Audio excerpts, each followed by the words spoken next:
Welcome to Podcast Century. I'm Emma, your host.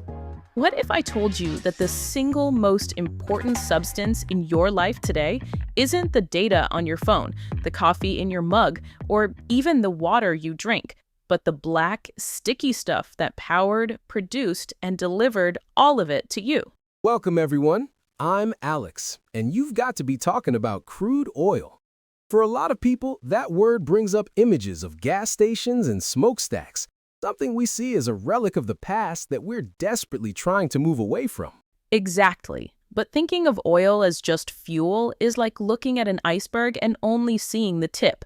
Today, we're diving deep into why crude oil is still the secret and astonishingly powerful king of our modern global economy. To really understand its reach, let's start with a thought experiment.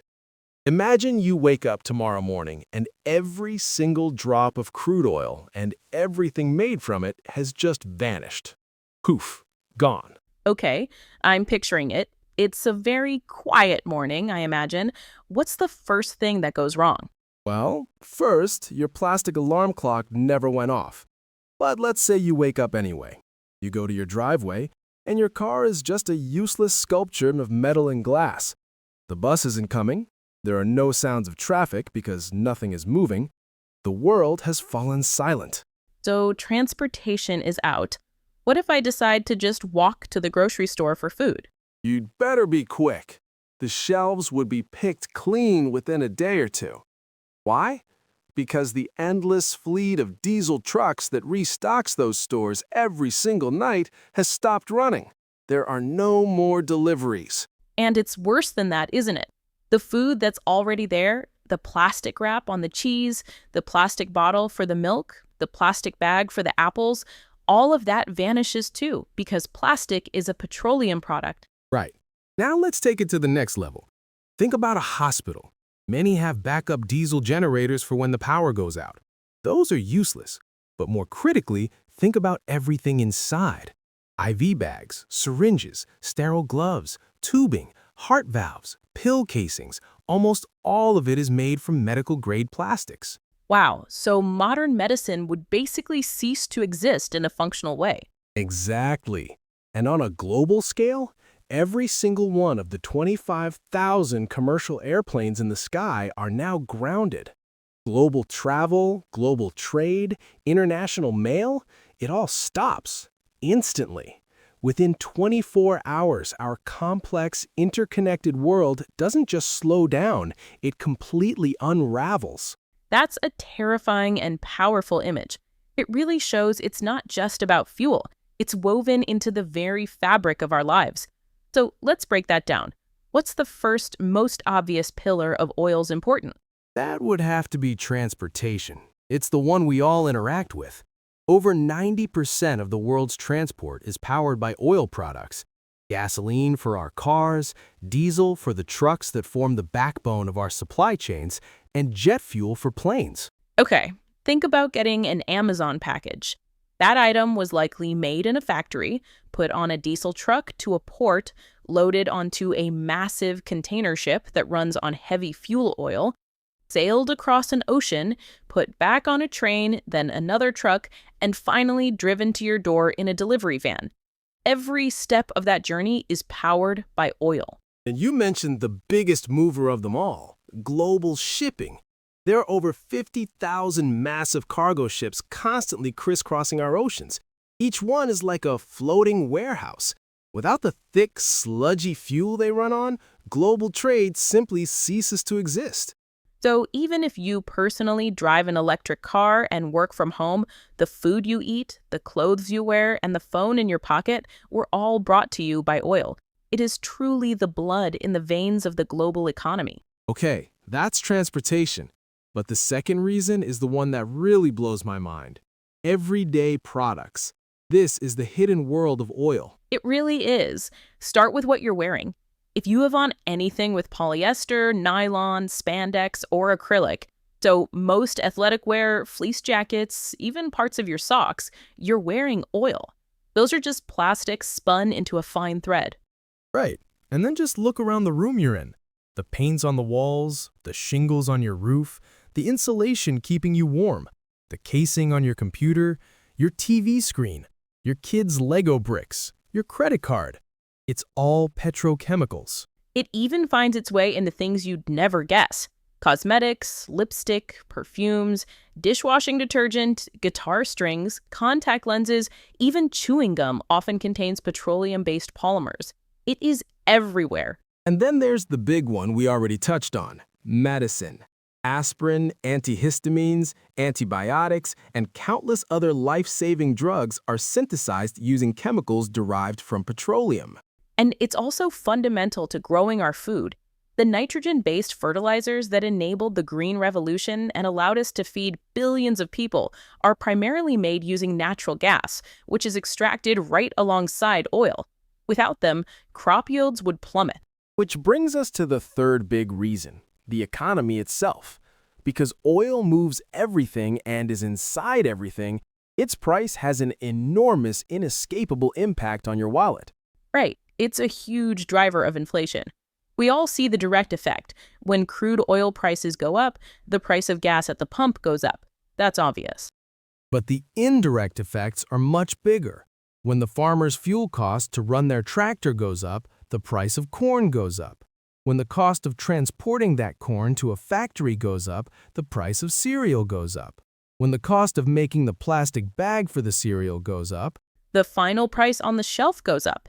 It's a domino effect that ripples through every single good and service in the economy. Central banks watch oil prices like a hawk because it tells them where inflation is likely heading. So with a resource this fundamental, who are the big players? Who controls the tap? On the national level, there's a powerful trio at the top: the United States, Saudi Arabia, and Russia. The U.S. became the world's top producer thanks to the shale revolution, which completely reshaped global energy politics. Then you have Saudi Arabia, which is often called the central bank of oil. They have vast reserves that are very cheap to extract, so they can increase or decrease their production to influence global prices. They're the unofficial leader of the group everyone's heard of, OPEC. Right, OPEC, the Organization of the Petroleum Exporting Countries. It's essentially a cartel. Their goal isn't to make oil cheap for the rest of us, it's to manage their production to keep prices stable and profitable for them. When OPEC meets and decides to cut production, you can almost guarantee prices will rise. And Russia's the third giant, a massive supplier to Europe and Asia. We've all seen how geopolitical events involving them can send shockwaves through global energy markets. And this is where oil moves from being just a commodity to a tool of immense geopolitical power. Control over oil reserves and transit routes have shaped alliances, started wars, and defined international relations for over a century. The phrase "no blood for oil" exists for a reason. It reflects a deep public suspicion about the role of oil in global conflicts. Absolutely. Think about strategic choke points, like the Strait of Hormuz in the Middle East, where a huge percentage of the world's seaborne oil passes through a tiny waterway, or the South China Sea. The constant military presence in these areas isn't just about territory, it's about securing the shipping lanes that are the arteries of the global oil trade. Any disruption there could send the global economy into a downward spiral. It also creates a complex web of dependencies. Some countries have the oil, others have the technology to extract it, and others have the massive consumer markets. This creates delicate and sometimes tense relationships. A decision made in Riyadh or Moscow can directly affect the price of gas in Ohio or Tokyo within days. And then you have the companies, the so-called supermajors. The scale here is just staggering.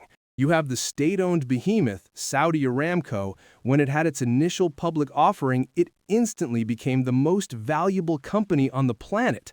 Its daily oil production alone is greater than that of many entire countries. Then there's Exxonmobil, a direct descendant of Rockefeller's original Standard Oil. Their logistical operations are so immense and complex that they're often compared to a major military operation. And Shell, which operates in over 70 countries and runs one of the largest retail fuel networks in the world. And companies like BP and Chevron are on the front lines of exploration, spending billions to build mind-bogglingly complex platforms that can drill for oil miles under the ocean floor. A single one of those platforms can cost more to build than the world's tallest skyscraper. It's an industry that operates on a scale that's almost hard to comprehend. But Alex, this brings us to the big, obvious counterargument. I can hear people thinking it. Okay, fine, but what about electric cars? What about solar and wind power? Isn't oil on its way out? That's the most important question.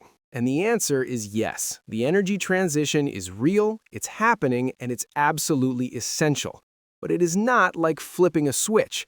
It's more like trying to turn a giant planet-sized container ship. It happens very, very slowly. Let's talk about cars.